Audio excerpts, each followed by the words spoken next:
Welcome to the Liquid Soapbox Podcast. This is a show where we talk about topics that we're passionate about, giving us an opportunity to get up on our soapbox with the help of a little bit of liquid fuel.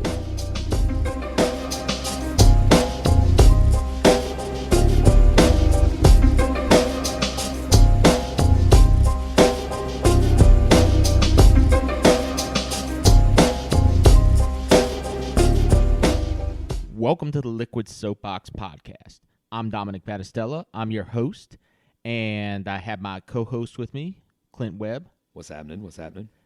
Hey, Clint. We're introducing a new podcast. I just thought I'd let everybody know that Clint and I are also the co-host of the Joe Schmo Sports Show podcast. Yes, we are. This is our more, I think, serious podcast. It may or may not be more serious depending on the guest or the topic that we end up talking about, but this is our opportunity for the two of us really to get some things off our chest that aren't sports related, give us a chance to talk about things we care about, that we're passionate about, and we may potentially rant about a little bit, potentially. So there's a lot of stuff going on out there in this world. Of course, there's politics, as we all know. Boo. We don't like politics. But as a matter of fact, it affects all of us. So we might end up talking about that a little bit, how that impacts your lives, and generally how some of the things that we deal with in that realm actually come to fruition.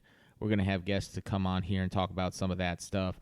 We're going to talk about culture and cultural issues, and by that I don't mean, oh, there's a problem with the culture. We're going to talk about music. We're going to talk about art. We're going to talk about things like that are part of what makes human existence what it is, and we're going to focus in on the parts of that we really care about. And we're going to bring on guests to talk about those things and have conversations with us.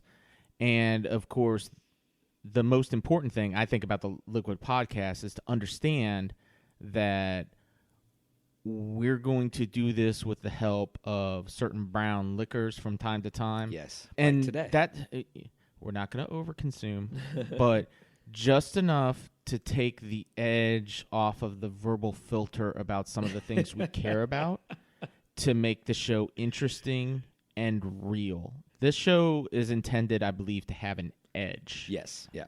So I would say that's the vision of things. Yeah. And on the other side, Dom, if I may add, Sure. I think we're also going to bring just an element of, I think you already brought this up a little, realness, right? Yeah, So of course. we're both fathers, Yep. husbands, Yes. and we're both very active in the community and in the business community. Yes. This is also going to give us an opportunity to talk a little bit about what's going on with just us and being parents, and what kind of frustrations and challenges and joys that brings. So That we can talk about the joys. Yeah, we're going to talk like about you a said, little the bit of everything. frustrations. There's so many things to talk about when Yeah. it comes to that, particularly in dealing with the COVID world that we're living Yeah. with, and the Yeah. hopefulness that there is in having the vaccine and coming out of that. The other thing that I think it's important to note is that our perspective is very similar, Clint and mine, in that and I'm just going to go back to politics for a brief second. We come from the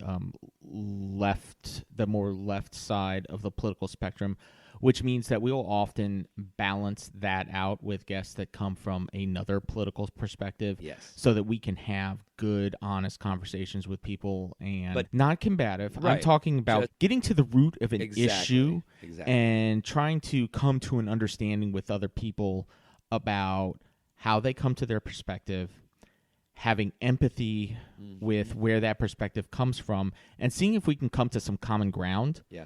And move beyond this idea that everybody who disagrees with us is either stupid or cruel, or there's some kind of human defect to them, Right. and understand that there's just different ways of thinking about the same issues, because when things come down to it, we really all have the same problems in general. Some people have more intense versions of certain of those problems, and I will fully admit that I am blessed to have an excellent life, and I don't have very much to complain about in my life, although I will get up on my soapbox and complain about a number of things. but I don't. Because America. Well, no, just there's things to complain about in the world in general. There's things to complain about in humanity. This isn't a complaint show because some of the things that I plan on getting up on my soapbox about, I'm going to be very positive on the soapbox, right? Yep. Because I think having a forum and having, as the president has, a bully pulpit to be able to, or a platform to be able to say what you want to say, there's a lot more power in saying things that are positive than complaining and saying things that are negative. And I think we want to be able to share the fact that you can do more, you can impact more people by being positive than by focusing on and just complaining. It's like that old adage your mama always used to say, you attract more bees with honey, right? Well, is it bees or flies? I don't remember. I think it's bees. I thought the flies get attracted by something else. Vinegar, right? It's vinegar. Honey than vinegar. Right? Yeah. Yeah, this is just gonna give us and anybody that comes on the show just a good platform to talk about what's bothering them or what's going great in their life. Oh yeah, and it's gonna be good. I think we'd be remiss if we didn't mention that. None of this would be possible without Mr. Doug Keysweater and Softfleet Studios helping us getting our start and having our first couple of episodes that we recorded for the Soapbox. We're actually at Softfleet Studios in Hillsboro. We have since moved, and I'll let Dom talk about that a little bit. But we were able, through Doug's generosity, to be able to keep the equipment, this professional, amazing equipment that we have. Yeah, it's very nice. To be able to produce this podcast. Also, we have the guy behind the curtain over here is Mr. Drake Cameron, and he's our producer, and he might drop in every once in a while, but he'll probably stay out of this one for the most part. Yeah. So one of the things, Clint, that I wanted to do was just to give not just an introduction to the show. I think that as people listen to the first couple of episodes, they're going to get a flavor of what it is that we do. Yeah. I think we ask people questions to get them talking about themselves, and then as we get to understand what our guests are about, then we move into more, I wouldn't say prying questions, but questions questions that let people get to the core of who they are and what their value structure is all about, and tease out maybe what's beyond what people would normally give as a soundbite answer. Right. Does that make sense? Absolutely, it does. Yeah. But what I want to do today is I want us to interview each other, give you an opportunity to talk a little bit about who you are and ask you some questions so that our listeners get a better understanding of who Clint Webb is and what he values, and then give you an opportunity to do the same back to me. Okay. I don't have anything written down, so I do not have anything written down either. This is going to be fun. I'm sometimes a spur of the moment type of guy, and that was an idea that I just pulled directly out of the old keister. So there may be an element of humor here every now and again. By the way, it's not always going to be serious. Hopefully, there's going to be one of the things about Clint and I that you'll learn is that we do love to laugh. We love to poke fun at each other, poke fun at things outside that seem a little bit ridiculous. Like how I fold pizza. Or don't fold pizza. Yeah. Sometimes we do that on the air. Clint, I know you talked about your father, right? And we're both in business. We're both in the Raleigh-Durham triangle area of North Carolina. Why don't you tell us a little bit about your background? Where do you come from? What makes Clint? Okay. I was born in Durham, North Carolina, but did not live there very long before moving to Chapel Hill when my mom graduated nursing school. Okay. All right. And so that was I guess I moved to Chapel Hill in probably 83. So I was 3 or 4 years old. Yeah. And in 1985, my mother and father had been divorced and for a year or two. And in 1985, him and my grandfather got into a plane crash. Oh, damn. In Chapel Hill. They were flying they had their pilot's license, they had their own insurance company, and they were flying back from Fayetteville on a sales call. Okay. And crashed the plane. And my grandfather died on impact, and my father died a couple of hours later in the hospital. Oh. So I was raised my entire life, essentially, by my mom. Okay. And just like you were talking about a few minutes ago, and I've had this conversation constantly with some friends, I had a fantastic childhood. Yeah. I never wanted for anything. I grew up in a neighborhood where I was at my friends' houses more than I was anywhere else, or my friends were at my house, because that was the kind of neighborhood that we had. Wherever the bikes were, that's where that's where the party was. Wherever the bikes were piled up in the yard, that's where the party was. I wish it was still that way. I wish it was that way too. Yeah. So I grew up in Chapel Hill in a very nice neighborhood. I went to the best schools in Chapel Hill, and my mom did everything for my sister and I. So my sister is 2 years older than me, and my mom is still in nursing. She's a registered nurse in Chapel Hill and is not really part owner, but she is very high up in this company that she owns, that my uncle owns in Chapel Hill. Okay. Home Watch Caregivers of the Triangle. Okay. And so she's still in nursing and didn't go to college, got married out of high school, had a kid. Yeah. The kid's now 19. Woo. You don't look old enough to have a 19-year-old. I'm 41 years old. Yeah. 41 years old. I had the kid young and stuff. Is that why you didn't go to school? Wanted to go to UNC, of course, but it's really hard to get into UNC if you go to Chapel Hill's Scarborough City School. Why is that? You have to be in the top 3% of your class. Because everybody's trying to go there? Because they want out-of-state money. Their business, after all, right? They are a state school. They are a state school, and plenty of people from the state want to go to that school, and so they just take the best of the best. So got married, had a kid, got divorced, kept the kid, raised her from 16 months old, was in another relationship before my wife and I got reconnected and got married. And we've been married since 2008. Wait a minute. You got married to the same woman twice? No. Okay. No. No. Baby mama is no mas. Is number one. Okay. His wife number one. I was confused by the way you said that. I apologize. Because I do know people that have remarried their spouses. Definitely not. Definitely not. Definitely not. Okay. And so my wife and I got married in 2008, had a house in Hillsboro, and have been in sales really since then. You have? Yes. Yeah. And so that's how we met at networking events and whatnot. That's a big part of who I am. I'm a extreme extrovert. Yeah. And I don't think anybody would deny that. And so it's my job and the way my mom had me grow up. Sure. Not being afraid of making friends and talking to people. And plus, we grew up in the 80s and 90s, man. You could talk to people in the 80s and 90s. You can't talk to people like that anymore. I'm not sure if that's correct. I but mean, no, are you talking about kids? Yes. As a kid, we could go anywhere we wanted to as long as we were home by a certain time or at a friend's house at a certain time and called home. Yeah. You can't do that anymore. You can't just be a kid anymore. It's tough. Unless you live, like, for instance, in your community that you live in here, you allow your kids to go back and forth to the pool, ride their scooters, bikes, whatever it is. Yeah. Because that's the kind of community. I want them to do that. No, I get it. It is a real. I let them and I force them to do that because they need to be outside. I love it. And as a father of a girl, you have a daughter. You have two daughters. It is a frightening, terrifying thing to have them go out and about by themselves. I'm less frightened by what I think you might be implying that I am about them actually getting into traffic. No, not traffic. That's what I mean. No, so for instance, there's a quick story. So my daughter, our daughter was, I don't know, probably 10 years old or 8 years old. And she was like, Dad, I want to go to Emma's house. Mm-hmm. She lived around the corner up the street, right? Yeah. So couldn't see Emma's house. Yeah. And I was like, I'll walk up with you in a few minutes. She was like, can I just go by myself? I was like, no. I was like, and she was like, why? And I told her, I said, people like pretty little girls.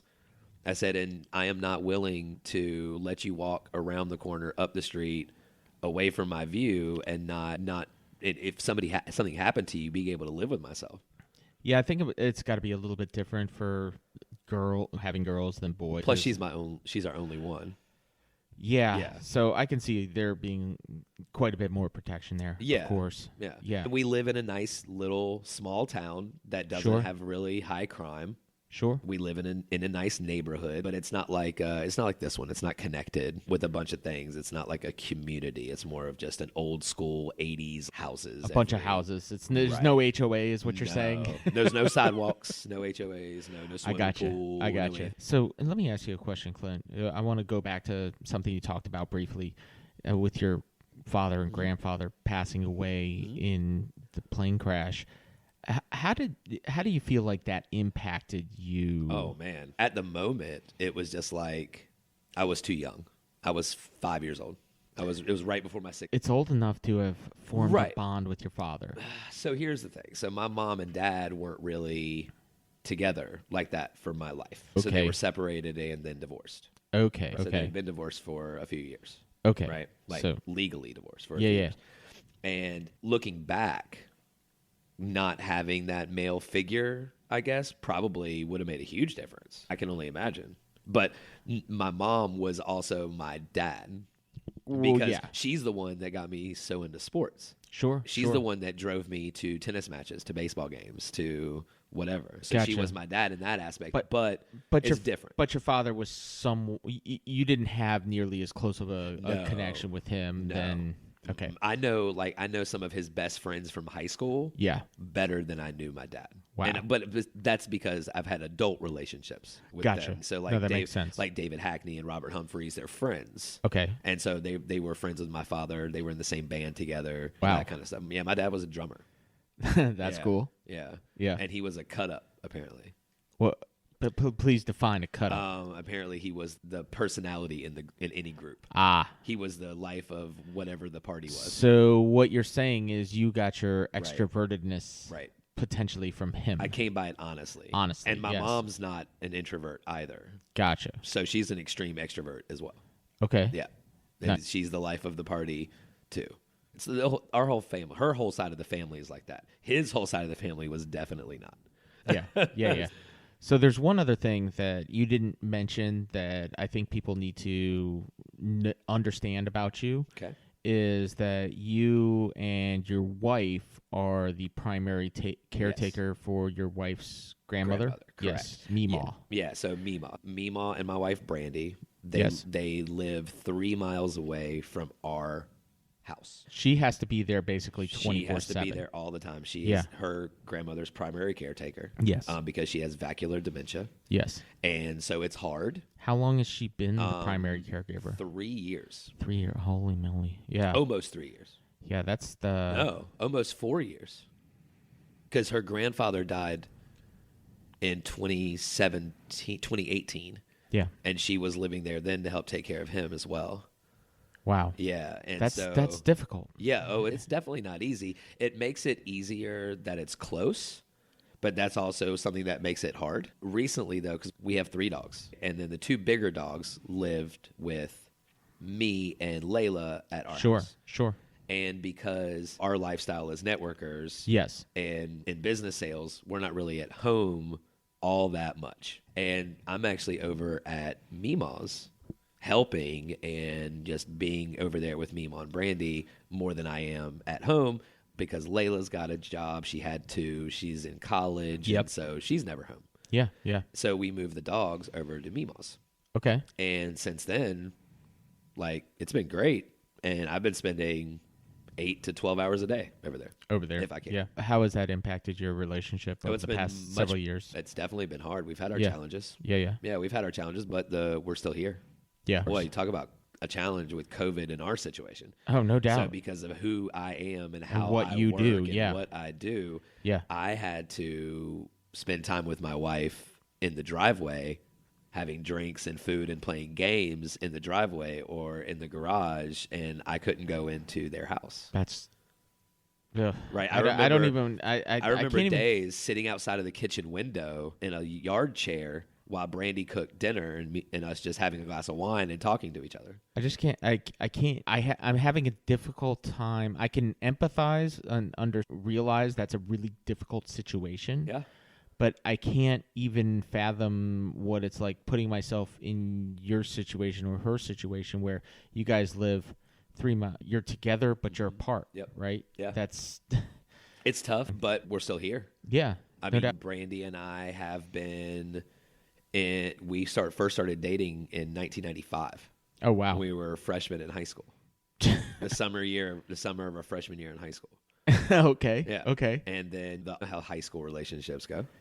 on again, off again, on again, off again, on again, off again. Sure. So stuff like that. I don't know. I don't remember the on again part, but so Brandy moved back to Texas, and then she ended up coming back here. So we reconnected, and the rest is history. Yeah. Awesome. And the kid's getting ready to move to Charlotte to start in-person learning in August. So once that happens, you're a Empty bachelor. nester. You're a bachelor. No, because I'm married. I'd be an empty nester in a bachelor pad. Apparently. But at that point, I'll probably be at. Yeah. I'll probably only be at our actual house to sleep. Sure. And to get clothes, maybe. Yeah, we're gonna fix up the place and sell it. Yeah. That's what we're going to Your do. home? Yeah. Okay. Yeah. We're going to do that before we sell Mimos. Oh, would if something happens, you would move to Mimos then? Yeah, or somewhere else. Or an apartment somewhere. Okay. Because we've done the homeowner thing for a while, and if it's just the two of you, yeah. What do you need? Right. Yeah. Exactly. Downsize. Unless you bought a condo or something. Yeah. It's something with a little owner. The dream is to retire or to do traveling sales and go to wherever we want to in an RV or a tiny house pulled behind a truck. Is that how traveling sales works? So there's one job that I got offered that the guy drives, him and his wife drive around in an RV, and because you get to pick the city where you go to, and they set up appointments for you. Please tell me what that job is. It's Empire, not flooring. It's the Empire people that sell credit card processing machines. Oh, they set up appointments for you, and you pick a city that you want to go to. They set up appointments for you, and then you go sell to those people. I gotcha. Appointments were set up. I gotcha. Right. Okay. Interesting. Yeah, but it's straight commission, and I'm not at the point in my life where I want to do that. No. Yeah. Yeah. And I would imagine at the point where that's happening, Brandy's probably going to want to go back to work. I doubt it. She loves doing stuff, which is why I told you she just enrolled in college. Super. I was going to say, I heard a rumor. Yeah, super proud of her for that. Yeah, she just got her laptop today. She's super excited. I think that kind of job that she wants, the addiction counseling, sure, she can do, especially nowadays. Yeah, it's all virtual, so she can do like that kind of stuff, like a talk space kind of thing. Yeah. Why couldn't she? She could do that from wherever she wanted to. Yeah. So it's like, why not? The ultimate goal is to have a cabin in the mountains and a cabin at the beach, and Airbnb, whichever one we're not staying in, or to travel around. Those are the two things that we want to do. Either that, or you buy a house in the mountains, and you have a friend who has a house in the beach, and you trade them off. Okay. Yeah, that'll work too. I'm okay with that. find somebody that with the house at the beach that doesn't like the on season, and we can swap it out. I'm totally down for that. Sure. Yeah. I got you. I'll put out some feelers. Is there anything else you'd like to share with our audience about yourself? Huge sports fan. Yeah. So just going to drop that. Dom already mentioned the Joe Schmo Sports Show, but avid golfer. Yeah. No. That's what you enjoy doing? That's just that you asked what made me who I am, and to be honest, it's my mom. Yeah. So my mom and the kid, I would assume. I would say they had a big hand in it. Yeah. One thing that I noticed about you is growing up in this area that you built a lot of really strong friendships. Oh, yeah. And I think that your friends had a lot to do with who you become as well. Absolutely. Because you've kept a lot of those friends around you. Dre being one example of that. Yep. And I think I've moved around a lot since I graduated from high school, and I've just lost touch with all of my old friends, and I feel bad for that. And just seeing you being there and interacting with the people that you've been riding with your whole life, and just still remaining an important part of their lives, they remain an important part of your life. I envy that. Yeah. And I really do. It's growing up in a small-ish town. And Dre's actually probably one of the nicer of any of my friends. So just wait till you meet the other assholes. That's funny. Dre'll seem like a peach. You're talking about him. He's been a nasty ass, but hasn't at all even... I've just known him longer than you. That's fair. That's fair. So Dom, that's enough about me. This show's your baby. Yep. So I want you to. We'll go the same kind of route, man. The first thing that you always say is that you're a father. So let's talk about your family. Let's talk about your kids, man. Tell us a little bit about Dom.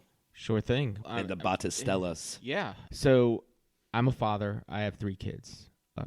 2 are mine. 1 is Heather's. Trying to start a basketball team? Too short. Not trying to start a basketball team. Even if we had enough people, I am not skilled at basketball. I am bad at basketball. The last time I actually played a game of basketball, I tore my ACL. Yeah, you should probably quit that then. Yeah, I did. About 23 years ago. Yeah, you should probably stop all that. I did stop that. But you're too old for this shit. I'm definitely too old for basketball. You're killing me, Smalls. Okay, so got 3 kids, 2 daughters, my stepdaughter, my daughter, and my son Jared. They range from Elena is 19, and I've got a soon-to-be 15-year-old daughter and a 13-year-old son. I love them all to death. They're awesome. They're in the house right now. He's going to be a world-class athlete, right? Jarrett? Yeah. I don't know. I don't think so. It's the odds are statistically against anybody being a world-class But he's a hell athlete. of a soccer player.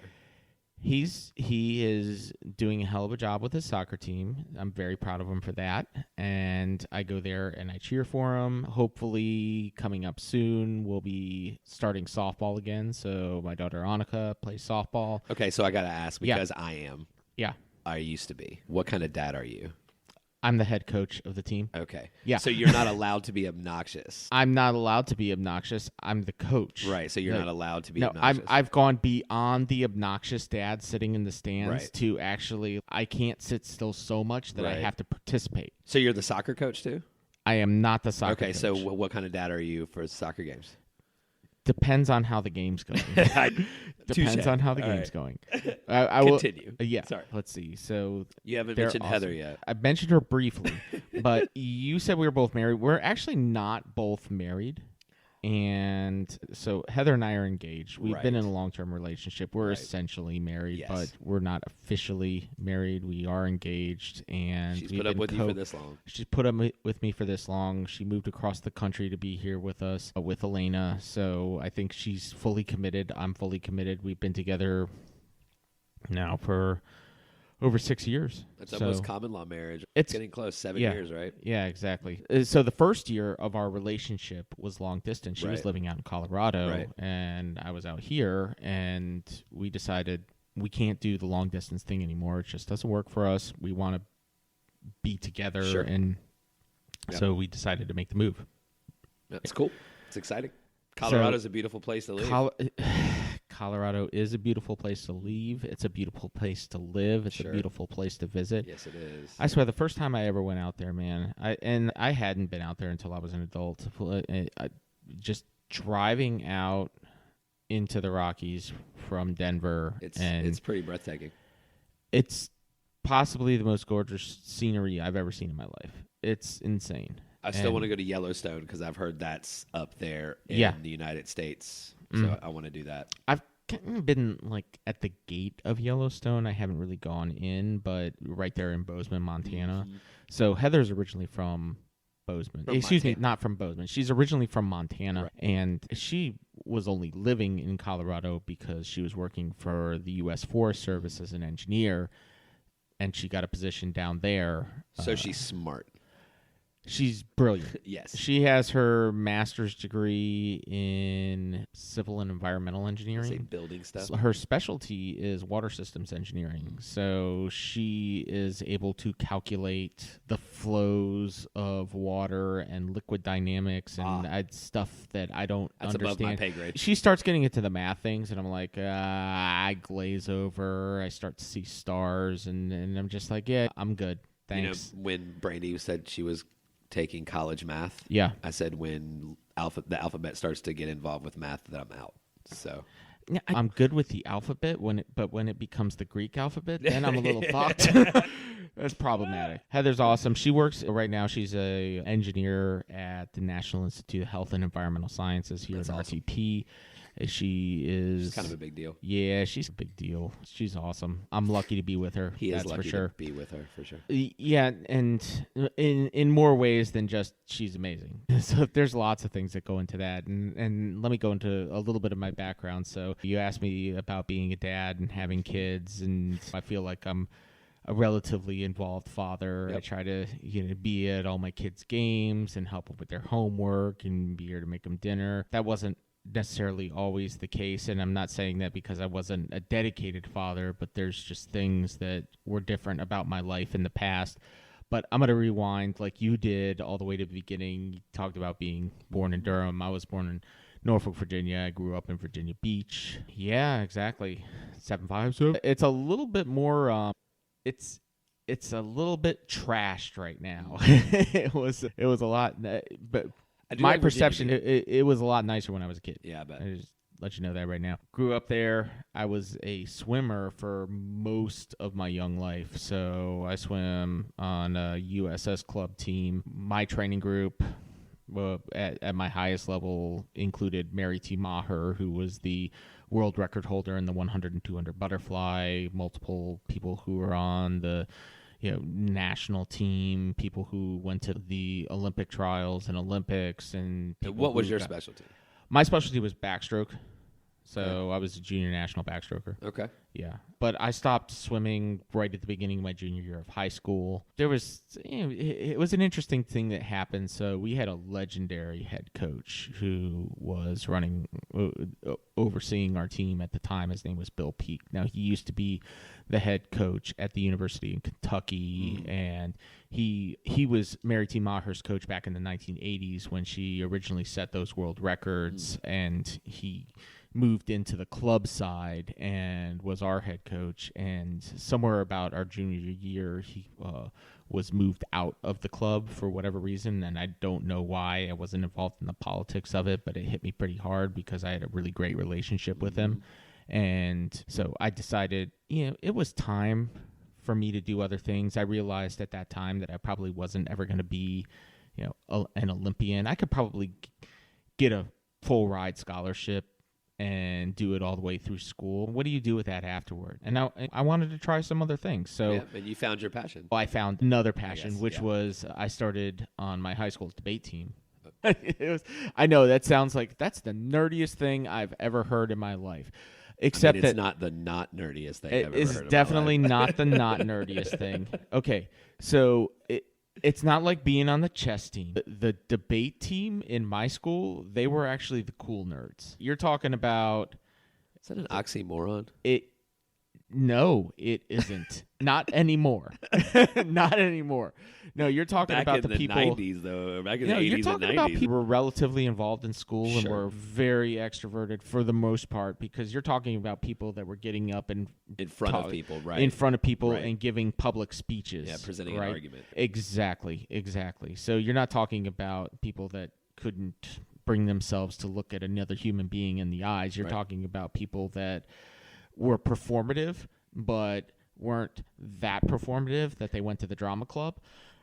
Oh boy. Yeah, exactly. So that's the type of people that you were dealing with the debate team. So I went to one state championship in my senior year. I actually went to college at George Mason University. My first 2 years in school was their rookie of the year my freshman year, and won several tournaments, and then decided to transfer after my sophomore year and went to University of West Georgia because George Mason didn't offer scholarships, but West Georgia was like, we're going to pay you a lot of money.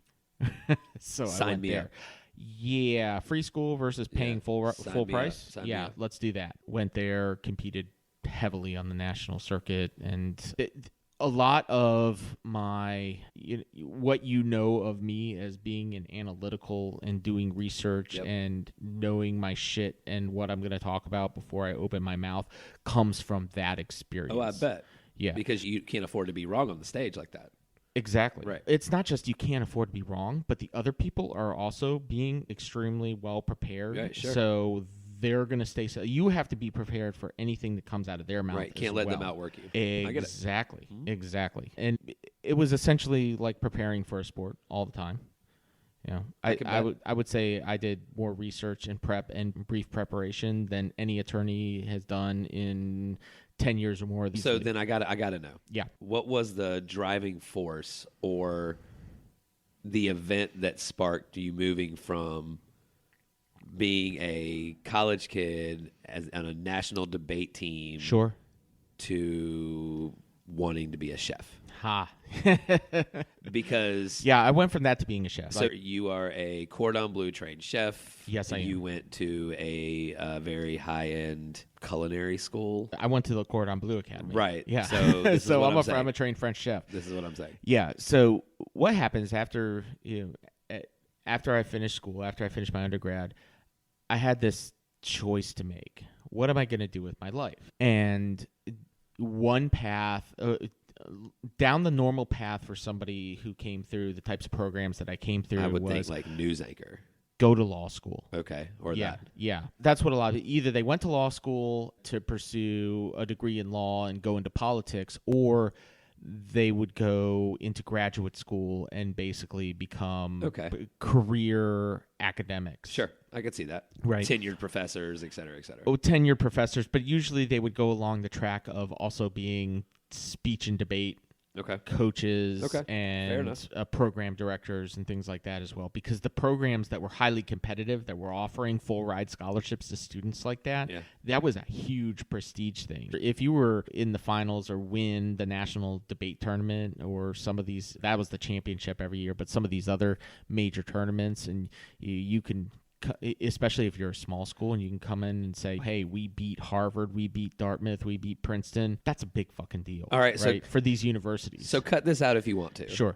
But like, were you and your debate friends up one night, maybe having a little bit of partaking in some party favors? You mean like bourbon? No, like of the green leafy origin, and you just started cooking and you're like, man, I could do this shit.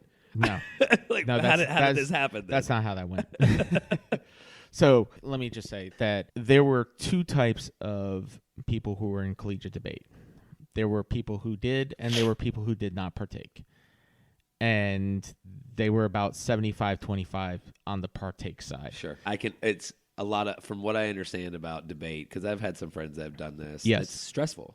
It is extremely stressful. And so then I can people understand that. Yeah. I can understand it. And you're not being tested like athletes. That was not how that came about. So I've been cooking as long as I can remember. I was maybe 8 or 10, somewhere around that age when. Oh yeah, your grandma's Polish, so that's my babci, which is Polish for grandmother. She would come out she lived in California. She would come out for about a month every year, and I just sit there and learn from her.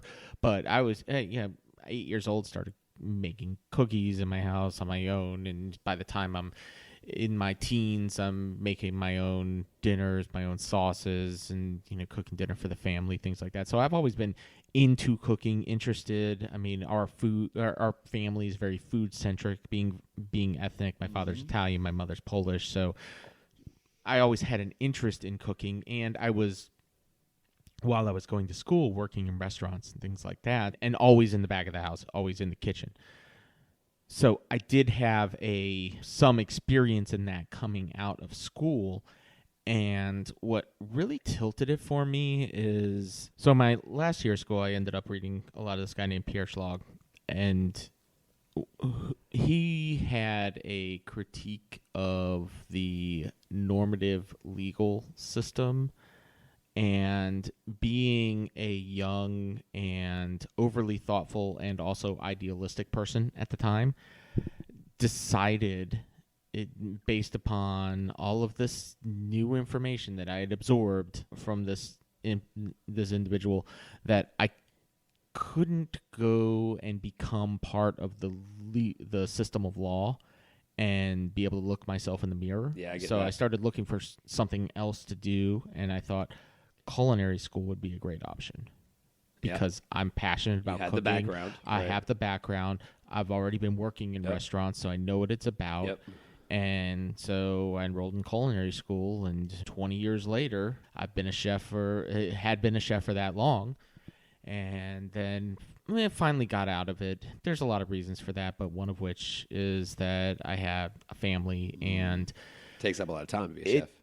It does. It's extremely time consuming, and you never have a night off. You never have a weekend off. You never have a holiday off. And I need to do something else, and I'm very happy doing what I'm doing now. So I'm not going to get too far into that. Nope. I will say that there is one thing about my life in this point in time that I do want to talk about a little bit because it has impacted me significantly. My 2 children, my soon-to-be 15-year-old, my 13-year-old, are from my first marriage. So I was married for 10 years before separating and getting a divorce. And I will say it was a toxic relationship. Yeah. Yeah. I was married to somebody with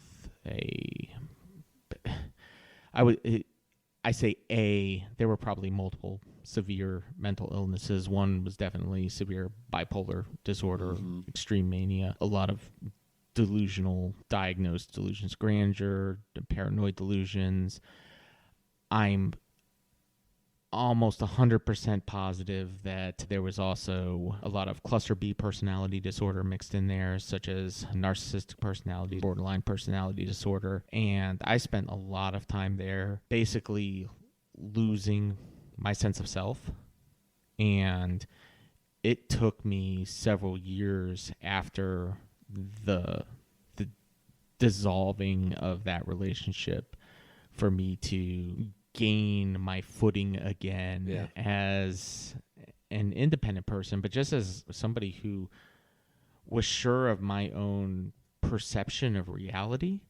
Because when you're dealing with somebody who has a warped sense of reality due to certain mental illnesses, especially if you're being conditioned to be codependent, you're not sure. You start to lose trust in your own sense of reality. People throw around the term gaslighting. You've heard it a lot over the last 4 years with the Trump administration and stuff like that. People talking about gaslighting, but I'm a little wary of using that in some of the political spectrum because I've experienced it firsthand in my actual life. Sure.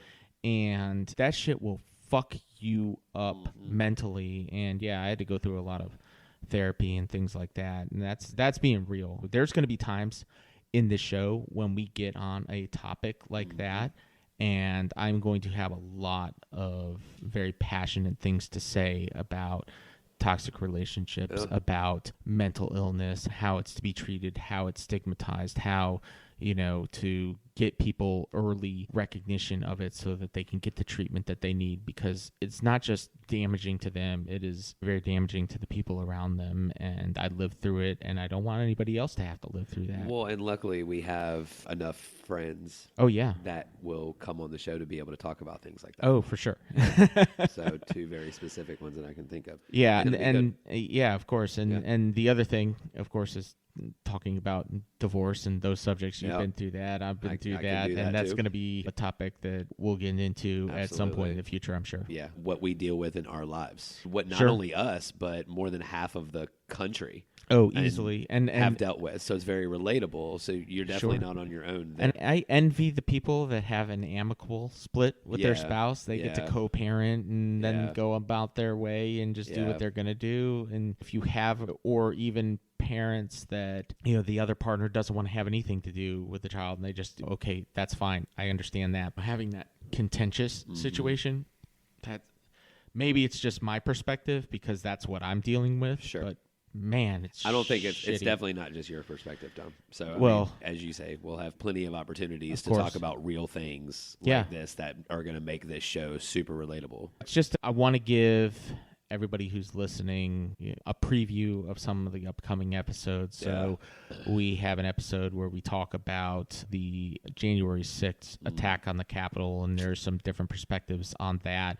We have an episode where we talk to Dee Todd. Oh, man. And she's amazing. She is a trailblazer when it comes to women's athletics, particularly, and the NCAA. Yes. And you want to talk about a body that is political. Yes. Holy moly. And she has college a lot to say. Sports. Yes, she has a lot to say. And so she's fantastic. We talk with her about Title IX and how that impacted college sports. We talk about and with her her life. And her life. And then we talk with her about athletes utilizing their platform that they have by being athletes to talk about other things that they care about. We're also having DJ Skaz Digga on the show to talk about the state of hip hop. Yep. And then we have a number of other guests who are scheduled to come in that we haven't recorded with, but we already have 3 episodes that we're coming out with after this. Let's give the people a little more about this insurrection episode, because the people that we talk to are not just differing opinions. But they are former Green Beret. Green Beret. We've learned this. It's not former anything. It's Green Beret and a Marine. Yes. And we talked to them about their perspectives with all this, all the things that happened, and how they feel there. And what is the obligation of somebody who takes an oath to the Constitution when something like this goes down? Exactly. Yeah. And DJ Skazdigga is better known as Big Daddy Kane's DJ. Big Daddy Kane's big 80s hip-hop, 90s hip-hop star. Oh, yes. So it was a fascinating interview. And if you don't know, Big Daddy Kane, top 10 MC of all time, period. And he will hopefully be doing the intro music.